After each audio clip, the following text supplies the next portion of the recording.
لماذا يعرف الشعب الياباني بأنه لا دين له؟ لماذا يتخوف هذا المجتمع من معتنقي الأديان؟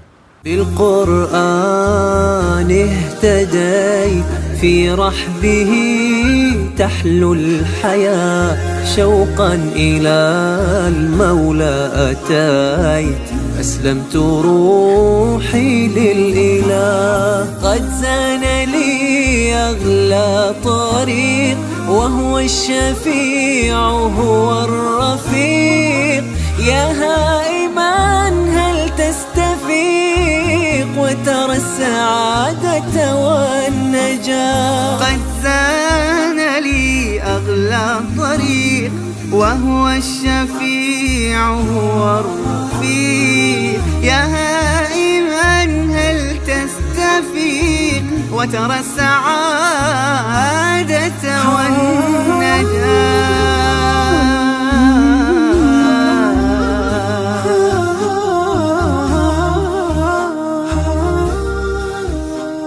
أنا اسمي علي هيروأكي كوانيشي.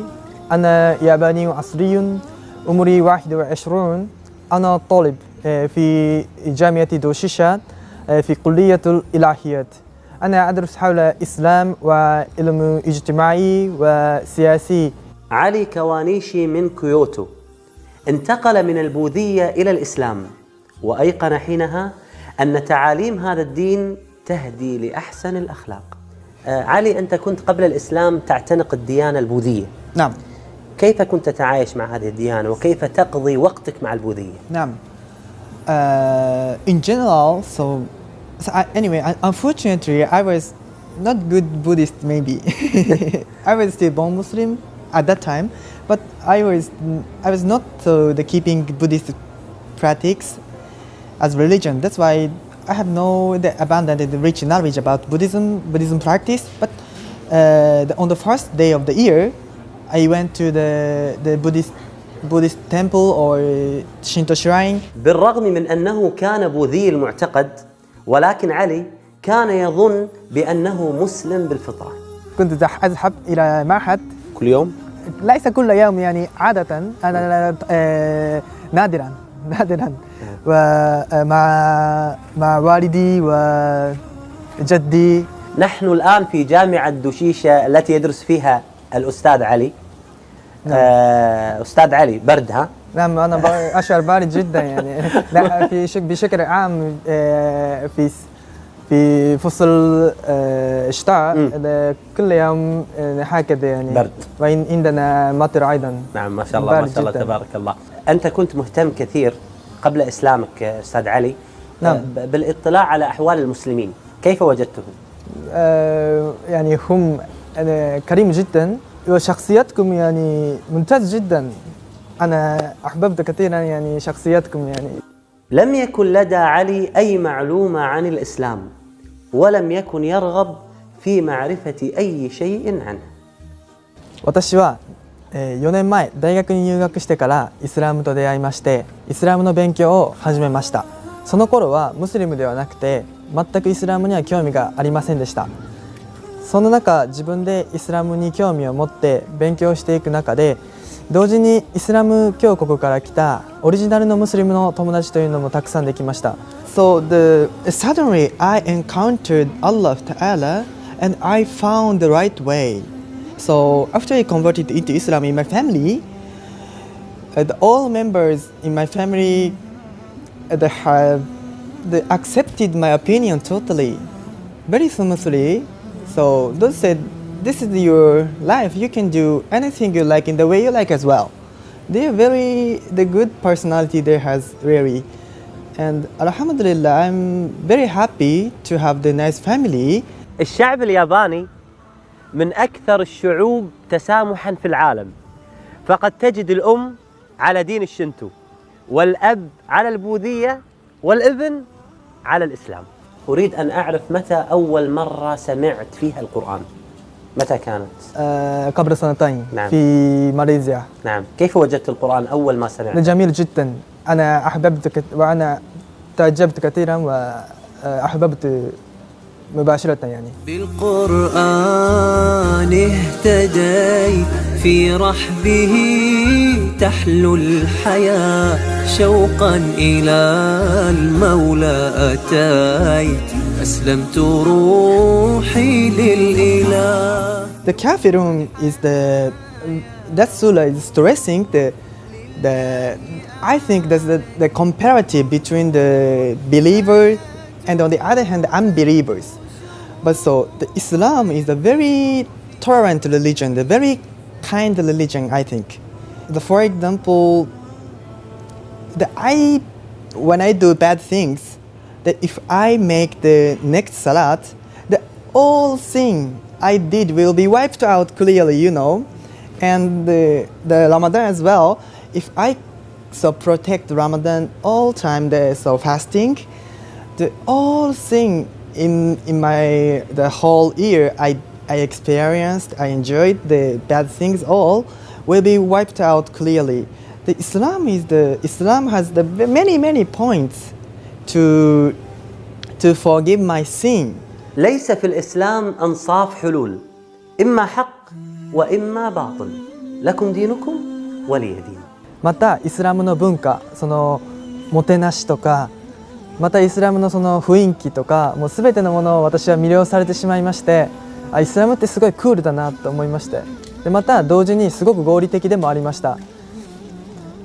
で私の信仰生活が始まるのは2年前でありまして、その中私は面白そうだなと思って割と安直な理由でイスラムに入りました。入信しました。神戸モスクで、2013年の1月の8日でした。私の一番好きなアーヤは、スラトルアラクの最初の冒頭部分でありまして、読みます。ビスミルラヒルラフマニルラヒム。イクラビスミラビカルラディカラクカラクルインサナミンアラクイクラワラブカルアクラムالذي علم بالقلم علم الإنسان ما لم يعلم. بكتاب الله للنور اهتديت ليا ماض نادما عنه مضيت نحو باب الله ذلا فانحنيت راجيا أن يغفر الذنب العظيم. 特にこのスーラっていうのはその預言者ムハンマドサララフアレヒワサラムがその啓示を受ける時に神様が言った言葉で、そのたくさんどこでも聞くし、その私の中にすごくこう記憶によく強く焼き付いている言葉、アーヤでして、そういった理由からその必然的に私はこのスーラが好きになりました。So thirdly, I'm sure that everything got changed after he converted into Islam. MashaAllah. So even the things when I looked some things, that's also changed in my opinion. So that maybe Allah is guiding me into the right way. Alhamdulillah, maybe.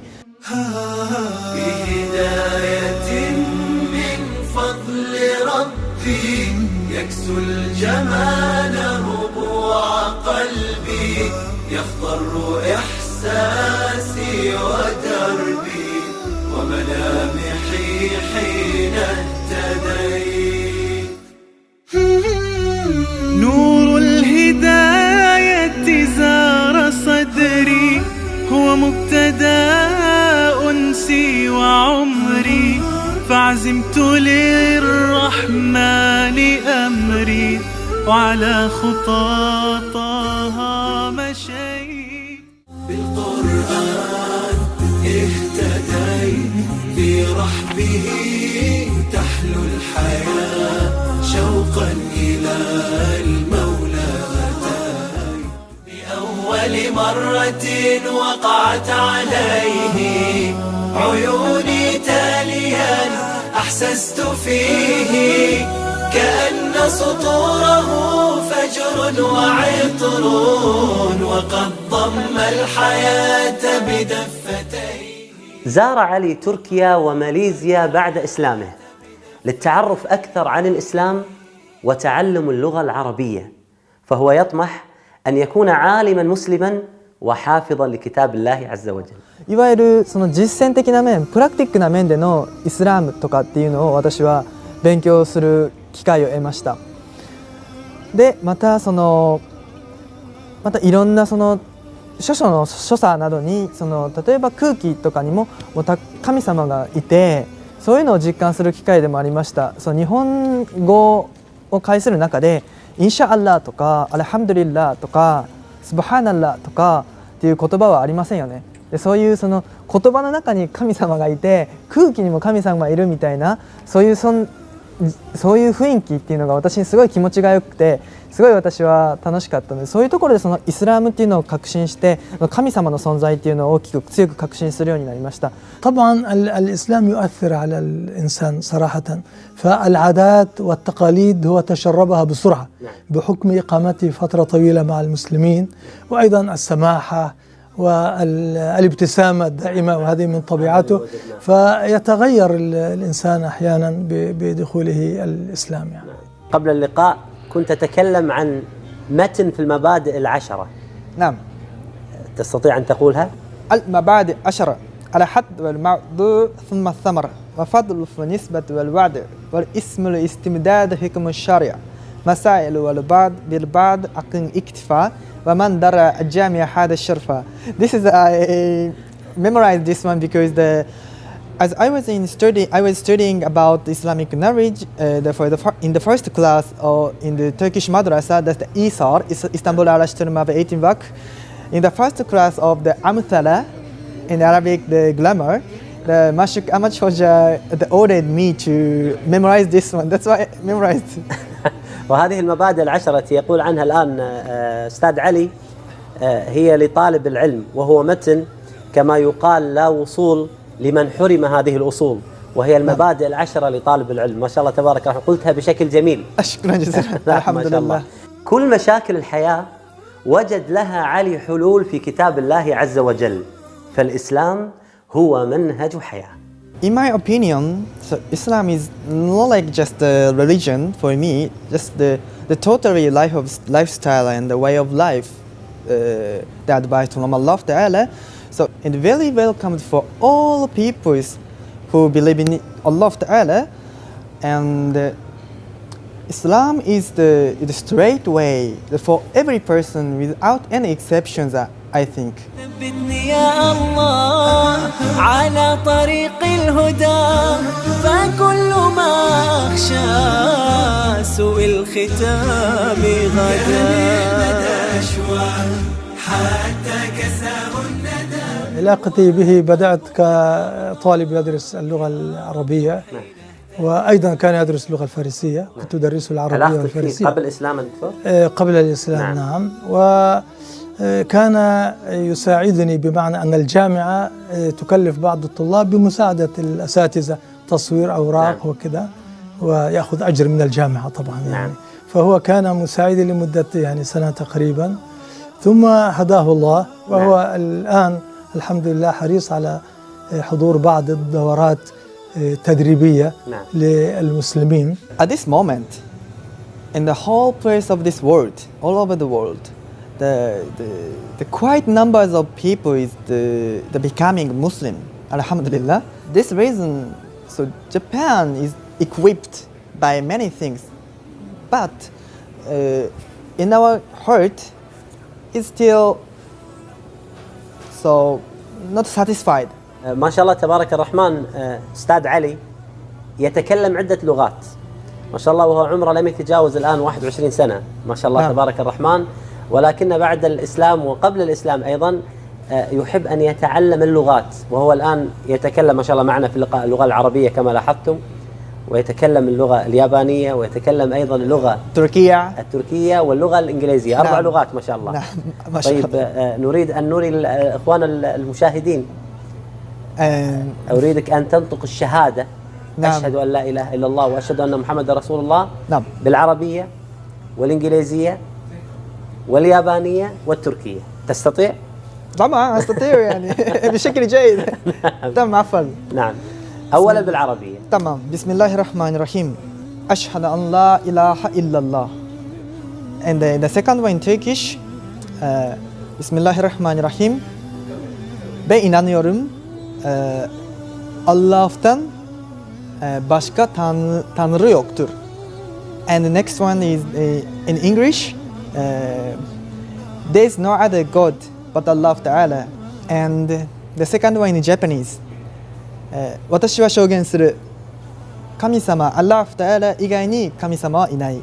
فهل أحسست أن سماه غيما إذا رتلت آيات كريمة سماء بل شفاء بل هداية لماذا أنت لم تدرك نعيما أستاذ علي وهو يعني واحد من الطلاب يعني تحت اشترافي ولكن يعني عندما يعني أنا جاءت هنا جامعة دوشيشة يعني قد أسلم هو قد أسلم وعنده يعني خفيف الدم وقوي نشاط ويعني هو يعني قلب يعني مفتوح جدا جدا ولذلك يعني أنا يعني أتكلم معه يعني كثيرا مرة كثيرة. علي أنت تعايشت ونشأت في المجتمع الياباني. نعم.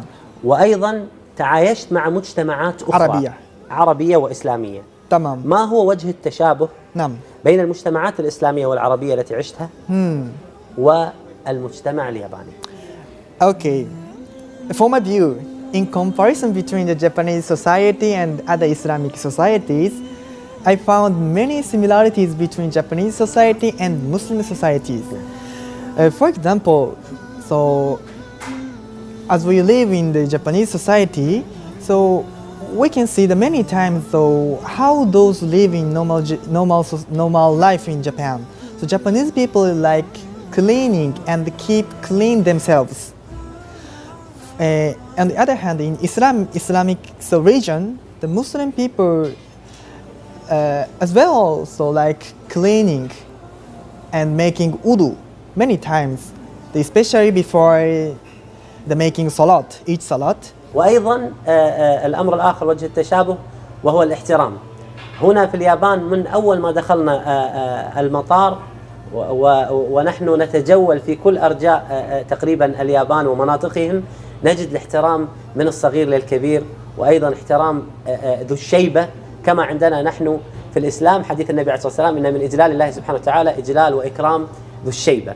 نعم. ونتمنى الذي رآه يعني أخونا علي عندما ذهب إلى المجتمعات الإسلامية أن يكون مطبق كما بينه لنا محمد صلى الله عليه وآله وسلم، وأن البعض للأسف لا يطبق هذين الأمرين وهو النظافة واحترام الآخرين. قرآني آياته كم أسعدت وجداني أحزاني ذبلت وفاح الزهر في شطآني رتلته فإذا الحروف بعطرها ملأت دمي ومدامعي وكياني. أخونا علي، بما أنك مستخدم جيد للفيسبوك نعم. في مواقع التواصل الاجتماعي، أنا أقترح عليك مهمة دعوية ورسالة دعوية تكون في الفيسبوك ولكن باللغة اليابانية. نعم. وتكون مدفوعة الثمن. نعم. هل أنت موافق على هذا الاقتراح؟ أنا موافق. أنا في خدمة الإسلام. ما شاء الله تبارك الرحمن، ونحن موافقون أيضا. تبارك الله فيك. بارك فيك. クルアンはその大切な神様のメッセージからであって、そのイスラムの生活を営む中で、たくさんわからないことももちろんありますから、そんな中でクルアンとかハディースとかを引用することで、その今の生活のそのわからないこととか難しいこととか問題に対する解決とかが出てきますね。クルアンは私にとって私は毎日クルアンもちろん読みますけれども、礼拝の時にも読みますし、その中でクルアンを読むとすごく落ち着きますし、すごく心が和みます。بعيدا كنت لكن حين جئت بأول وهلة منه اهتديت وأنت عرفته مذ كنت طفلا لماذا قلب بعض الناس ميت لماذا قلب بعض الناس ميت؟ عتابي أمة القرآن حب بكم فالهجر للقرآن ذنب سيشكون الرسول غدا أنرضى غدا ماذا نقول وما نجيب عتابي أمة القرآن حب بكم فالهجر للقرآن ذنب سيشكون الرسول غدا